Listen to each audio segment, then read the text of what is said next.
Israel வந்துட்டு காசா மீதான போர், அந்த போரில் வந்துட்டு ஏராளமான உயிரிழப்புகள் ஏற்பட்டிருக்கு. பாலஸ்தீனத்தில் இருக்கக்கூடிய ஹமாஸ் அமைப்புக்கும் இஸ்ரேல் இராணுவத்துக்கும் தான் முதல்ல அதாவது போரானது ஆரம்பிச்சுது. போரை நிப்பாட்டணும், அதுக்கு இந்தியாவும் காரணம். ரமலான் மாதத்தில் நடந்த போர் கூட ஒரு இடைநிறுத்தம் பண்ணுங்க அப்படின்னு சொல்லி இந்த இந்தியா பிரதமர் மோடி அவங்க இஸ்ரேலுடைய பிரதமர்கிட்ட கேட்டதுக்கப்புறம் 3 நாள் போர் நிறுத்தம் வந்து பண்ணாங்க.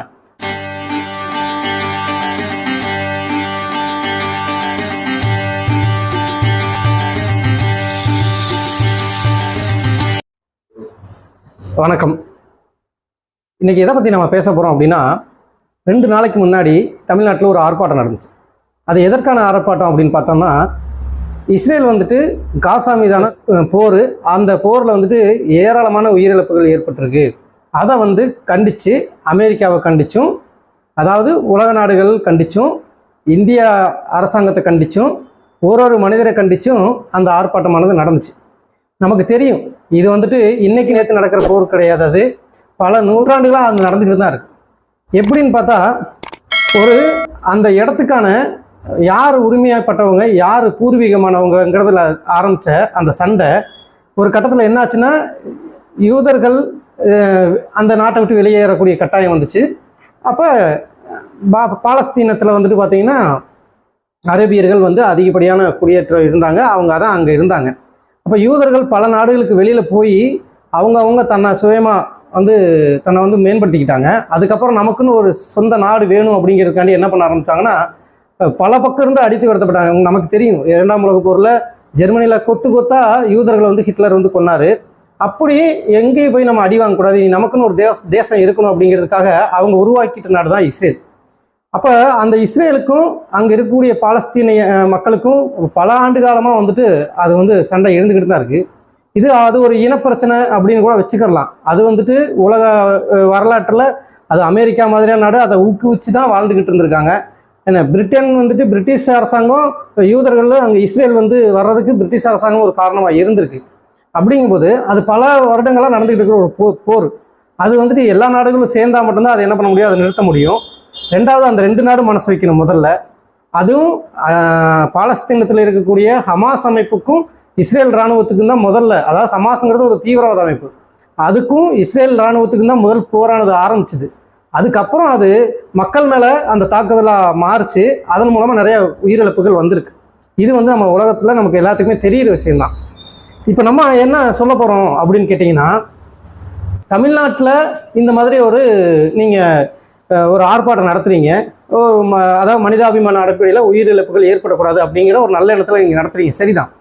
அதே சமயம் இங்கே நம்மளுடைய பக்கத்து நாடான வங்கதேசத்தில் பல்லாயிரக்கணக்கான உயிர்கள் பலியாச்சு. கடந்த ஒரு 6 மாதங்களுக்கு முன்னாடி பலியாச்சு. அதுக்கு யாரும் எந்த கேள்வியும் கேட்கல.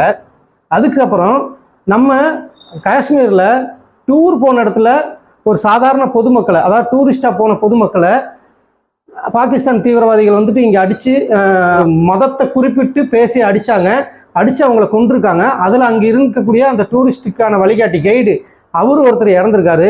அதை பற்றி இப்போ இந்த ஆர்ப்பாட்டத்தில் கலந்துக்கிட்டவங்க யாரும் அதை பற்றி பேச கிடையாது. ஏன்னா ஒரு நாளைக்கு, அதாவது கிட்டத்தட்ட 2003 2024 தமிழகத்தில் மட்டும் 1540 கொலைகள் நடந்திருக்கு. இந்த கடந்த ஜனவரியிலேருந்து இந்த மார்ச்சுக்குள்ளே மட்டும் 352 கொலைகள் நடந்திருக்கிறதா டேட்டா இருக்குது. ஆனால் இந்த கொலைகளை கண்டுபிடிச்சவங்களா இருக்கட்டும், இந்த கொலைகளை செஞ்சவங்களா இருக்கட்டும், அவங்கள கண்டுபிடிச்சிருக்காங்களா, இல்லை பாதிக்கப்பட்டவங்களை இவங்க நேரில் போய் பார்த்துருக்காங்களா, பாதிக்கப்பட்டவங்களுக்கான நின்றுருக்காங்களா, இப்படின்னா கண்டிப்பாக அது கிடையாது. அது சமீபத்தில் லாக்அப் டெத் நடந்துச்சு. அஜித் குமாருங்கிற ஒரு கோயில் காவலாளியை கொண்டு போய் வச்சு அடித்து கொன்னாங்க. அதுக்கு என்ன பண்ணீங்க நீங்கள்? அதுக்கு எதாவது ஆர்ப்பாட்டம் பண்ணவா?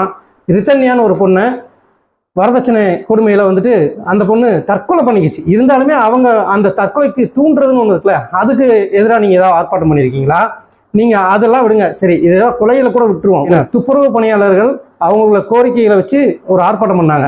அந்த ஆர்ப்பாட்டத்தில் நீங்கள் இவ்வளோ பிரபலங்கள் நீங்கள் இங்கே பேசுகிறீங்க அப்படிங்கும்போது அவங்களுக்கு ஒருத்தராவது போய் கூட நின்றுருந்தீங்கன்னா இந்த அரசாங்கம் அவங்களுக்கு ஏதாவது ஒன்று செஞ்சுருக்காங்க. நார்மலாக அரசாங்கம் என்ன செய்யணுமோ அதை செஞ்சுக்கிட்டு தான் இருக்காங்க.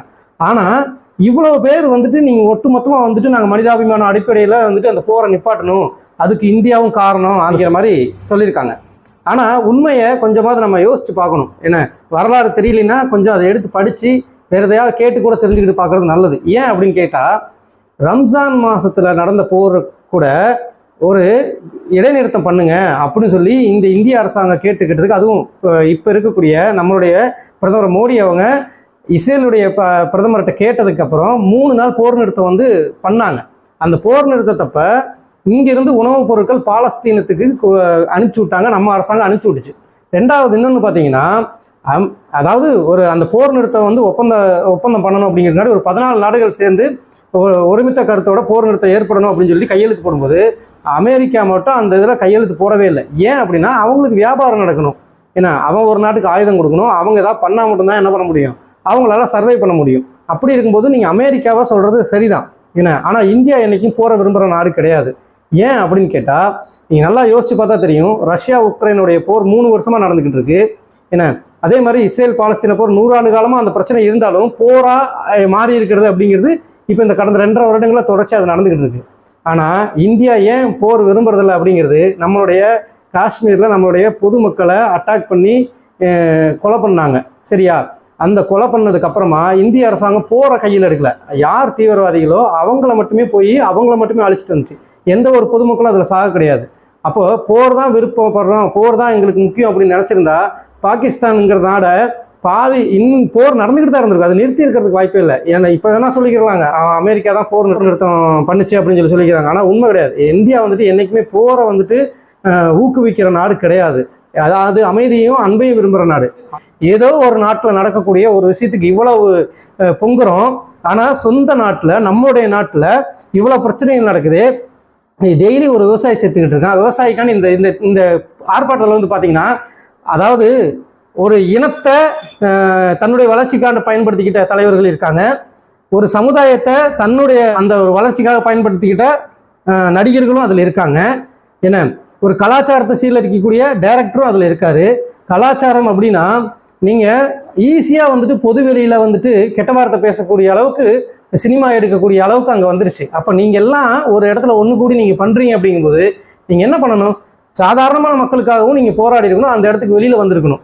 அப்படி வந்திருந்தீங்கன்னா தான் உங்களுடைய நோக்கம் நல்லதாக இருக்கும். இப்போ நீங்கள் என்ன பண்ணுறீங்க, இப்போ தேர்தல் ஆணையம் வந்துட்டு அதில் இருந்த கட்சி, அதாவது ஒரு குறிப்பிட்ட ஜாதி பேர்களை வச்சுருந்த கட்சி, அந்த கட்சியில் பூராமே தேர்தல் ஆணையம் வந்துட்டு அது கட்சி தகுதி இழப்பு பண்ணியிருக்கு.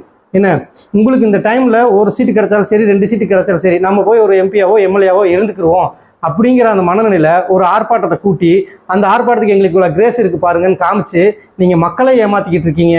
நம்ம நாட்டுக்கு எந்த விதத்துலையும் பிரயோஜனமே இல்லாத ஒரு விஷயத்த பண்ணிக்கிட்டீங்க. முதல்ல இங்கே இருக்கக்கூடிய மக்களுக்கு கவனம் கொடுங்க, அவங்களுக்கு நீங்கள் உதவி பண்ணுங்கள். அதை பண்ணினதுக்கு அப்புறமா நீங்கள் இதை பேசலாம். ஆனால் உயிர் எங்கே போனாலும் அது உயிர் தான். அது பாலஸ்தீன மக்களாக இருக்கட்டும், யூதர்களாக இருக்கட்டும், இஸ்லாமியர்களாக இருக்கட்டும், கிறிஸ்தவர்களாக இருக்கட்டும், ஹிந்துக்களாக இருக்கட்டும், உயிர் என்றைக்குமே மகத்துவமானது. அது ரொம்ப மதிப்புமிக்க ஒரு விஷயம். ஆனால் அது வந்துட்டு மதம் பார்த்து தான் வரும், இனம் பார்த்து தான் வரும் அப்படிங்கிறது கிடையாது. எல்லா நாடுகள்லையும், எல்லா இனங்கள்லையும், எல்லா மதங்கள்லையும் ஒரே ஒரு விஷயத்தை தான் குறிப்பிடுறாங்க, அன்பு. ஆனால் அந்த அன்பையுமே அது எப்படி நீங்கள் பாரபட்சம் பார்த்து காட்டுறீங்க பார்த்தீங்களா, அதுதான் நமக்கு வந்துட்டு கொஞ்சம் வருத்தமாக இருக்குது. நீங்கள் இனிமேலாவது அந்த நல்ல விஷயங்களுக்கு, நம்ம நாட்டில் நடக்கக்கூடிய சில இந்த மாதிரியான விஷயங்களுக்கு கவனம் கொடுத்து அது அரசாங்கத்துக்கு கொண்டு போய் அதன் மூலமாக நம்ம நாட்டுடைய மக்களுக்கு நல்லது நடக்குங்கிறத நம்புகிறோம். நன்றி.